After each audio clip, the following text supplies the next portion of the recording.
Star Trek Across the Unknown is terrible. You're going to hear reviewers that say that it has good bones, that it's a good power fantasy, that it's, you could recreate the Voyager trip from the Delta Quadrant to the Alpha Quadrant. All of this is true. But the stakes are so low. There's no audio hardly. There's you have Tom Paris's voice and Tuvok's voice, and that's it. There's no, for a ship under attack, for a ship, with very fundamental resource problems, the stakes feel tiny. Okay? For lack of a better way to say it, this feels like a game that you would have played in the computer lab at school, except it's 2026, and if you paid for this game at time of recording, you would have paid about $30 for it. I use the demo for footage. I've already uninstalled the game. Hi, this is Metallic Penguin, and this is my honest review of Star Trek Across the Unknown. Star Trek Across the Unknown is not worth the name. It's not worth the name of the franchise. If this was somebody's first attempt or first look at a Star Trek property, which on a long enough timeline, believe it or not, this is going to be somebody's first look at a Star Trek property. But if this is your first look at a Star Trek property, Star Trek is a lot better than this. It feels like a mobile game which was stapled onto the worst exploration game I've ever seen. It's so bad. It's a beat-to-beat recreation of the Star Trek Voyager series. Sure. And that's a series that I loved, and that's why I'm so harsh. Because they could have done better. Probably it was a AA studio. And, but that's no excuse in 2026. They could have done better. I don't know that I would have done it this way. I think I might have had Tom Paris be more of a central character. I would have had a game more about piloting a ship in general and like that. But, joysticks aren't prevalent in 2026, unfortunately.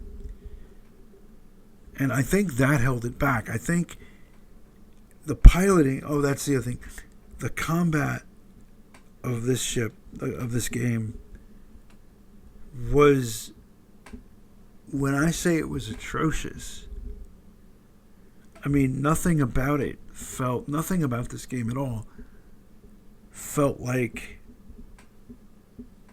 it had any stakes. Felt like it was whatever. I didn't feel tense. I didn't feel like I had anything invested at all. And that's something that you can have with video games now. When you look at Baldur's Gate 3, when you look at other CRPGs, or even 4Xs like Stellaris, you can have tension. And there was just no tension. And that, to me, was the biggest hit. Like, there's no tension. Should you buy this game? No, I wouldn't even buy this game on sale. Honestly, and we all know. There's loads and loads of Steam sales. But it got me to thinking. My opinion of this game actually got me to thinking. What exactly is it about Star Trek that makes it so hard to make a Star Trek game in the first place? I mean, why is it that, for example, when you go online and you see, like, what's the best Star Trek game, and so many people have, like, the free Stellaris mod, New Civilizations, or New Horizons, which, as far as I can tell, is no longer with us. I think it's because Stellaris has better bones, and you can put a Star Trek paint over top, you know. But I guess, like, if I were to describe it, if I were to say, this is what Star Trek Across the Unknown really was, okay, if I were going to be generous and, who would like this game? It feels a lot like Oregon Trail. I don't know if you remember Oregon Trail.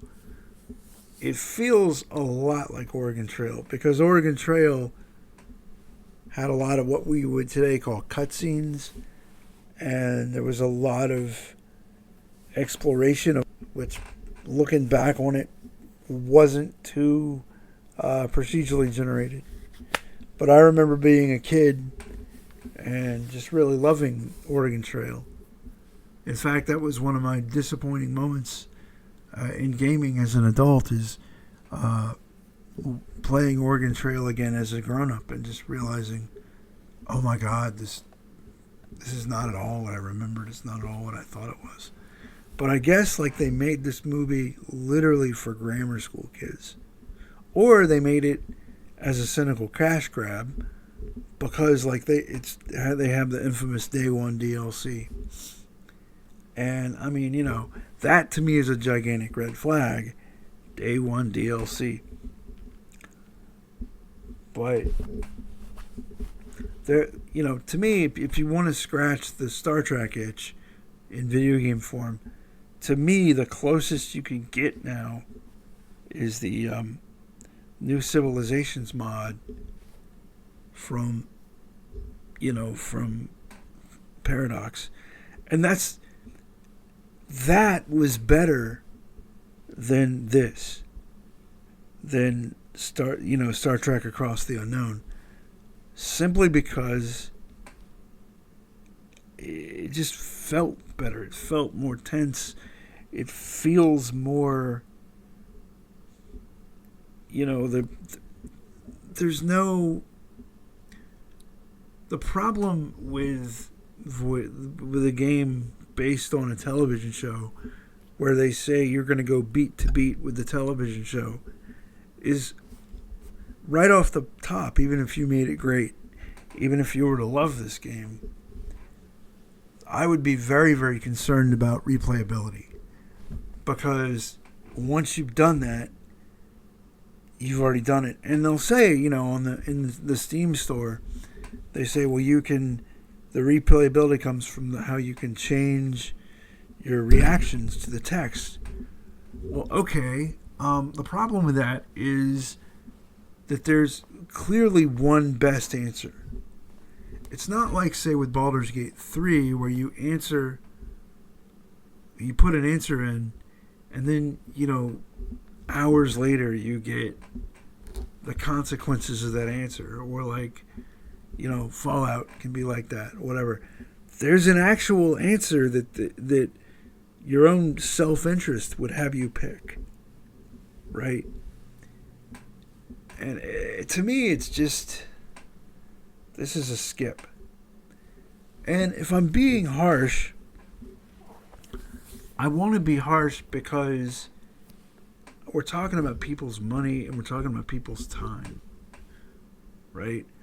I used to be a film critic, and I used to say, my whole thought was, I need to tell this person on the other end of this newspaper, I need to tell this person, is this movie worth your time and your money?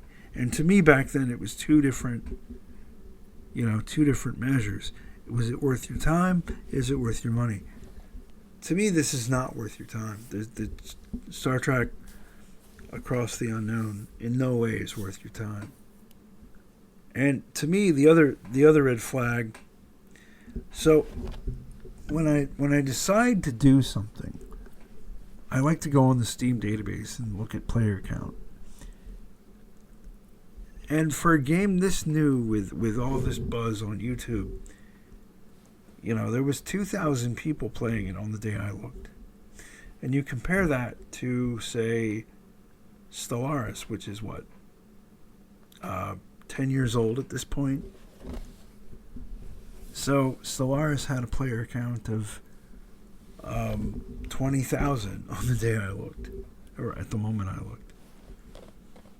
I mean, I don't think this game. I think this is going to go in the Steam graveyard, essentially. But anyway, what did you think? I'd like to hear your comments. And what are some of your favorite space games? What are your favorite sci-fi games and 4Xs? And I mean, I think honestly that it could have been good if you had it be a character on Voyager, and they're going through Voyager, kind of like Grand Theft Auto, except you're in Voyager, and you have to go around and pilot the ship, and also be Tom Paris and make friends with Harry Kim, and go out on dates and blah blah blah, and so on and so on and so on. All right, everybody. Like I always say, you're lapping everybody on the couch. This has been Metallic Penguin. Don't forget to like and subscribe and all that YouTube jazz. Thanks. I'll check you later.